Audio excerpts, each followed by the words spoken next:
Hello বন্ধুরা, আসসালামু আলাইকুম। আমি আপনাদের বোন নীলুফা ইয়াসমিন। অনেক দিন যাবৎ আমি আপনাদের আমেরিকা আসার পথ দেখাচ্ছি, কিন্তু আসার পর কোথায় থাকবেন, কি করবেন, থাকা খাওয়ার খরচের কথা একবারও ভেবে দেখেছেন কি?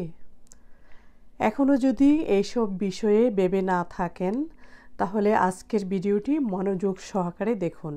প্রথম অবস্থায় আমেরিকা আসলে বা আমেরিকা যতদিনই আপনি থাকবেন, মান্থলি কোন বিষয়গুলোর খরচ অবশ্যই মাথায় রাখতে হবে আপনাকে। আমেরিকা থাকার জন্য আপনাকে অবশ্যই যে খরচগুলো বহন করতে হবে প্রতি মাসে, যেমন নাম্বার 1, বাসা ভাড়া। সবচেয়ে বেশি এক্সপেন্সিভ নিউ ইয়র্কে, বিশেষ করে নিউ ইয়র্কে বাসা ভাড়ার কথা আপনার মাথায় রাখতেই হবে। এই খরচটা খুবই গুরুত্বপূর্ণ। নাম্বার 2, পানি বিল অ্যাপার্টমেন্ট বিল্ডিংয়ে সাধারণত থাকে না, কিন্তু প্রাইভেট হাউসগুলোতে অবশ্যই থাকে। এই বিষয়টাও মাথায় রাখতে হবে। যারা প্রাইভেট হাউসে থাকবেন তাদের এই খরচটা হাতে রাখতে হবে। Number 3, internet bill. ইন্টারনেট ছাড়া আমেরিকায় চলা অসম্ভব, কারণ এটা আধুনিক যুগ, আর আমেরিকা মানেই ইন্টারনেট ছাড়া চলা যাবে না। নাম্বার 4, ক্রেডিট কার্ড বিল। আপনি অবশ্যই ক্রেডিট কার্ড ব্যবহার করবেন, প্রতি মাসে অবশ্যই আপনাকে বিল দিতে হবে। তারপরে নাম্বার 5, মোবাইল খরচ। অবশ্যই আপনি আমেরিকা থাকতে হলে মোবাইল খরচের কথা মাথায় রাখতে হবে, কারণ মোবাইল ছাড়া আপনি চলতে পারবেন না। এটা নিত্য নৈমিত্তিক ব্যবহার করতে হয় আমাদের।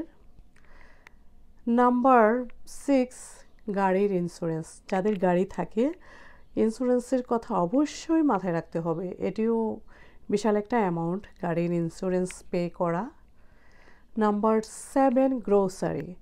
আপনি খেতে হবে, খাওয়ার জন্য অবশ্যই গ্রোসারি পে করতে হবে, গ্রোসারি জিনিসপত্র কিনতে হবে। এটি আমাদের কারণ সবচেয়ে বেশি গুরুত্বপূর্ণ। নিজেকে চলতে হলে, বাঁচতে হলে অবশ্যই গ্রোসারির খরচের কথা মাথায় রাখতে হবে। তাছাড়াও মেট্রো কার্ড বিল আছে অনেকের। যারা যাতায়াত করবেন, কোথাও কাজে যাবেন, মেট্রো কার্ড বিল পে করতে হবে। তাছাড়া আপনার রয়েছে ইলেকট্রিক বিল। আপনি বাসায় লাইট, ফ্যান ইউজ করবেন, এগুলোরও বিল দিতে হবে। তাছাড়া রয়েছে গ্যাস বিল। আপনি রান্না করে খেতে হবে, তাই গ্যাস বিল অবশ্যই পে করতে হবে।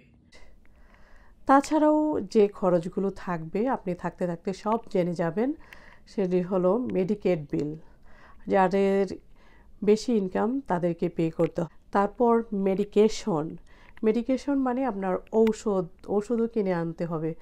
আমি গেল মাসে $28 ঔষধ কিনে এনেছি, তো এই খরচটার কথাও আপনার মাথায় রাখতে হবে।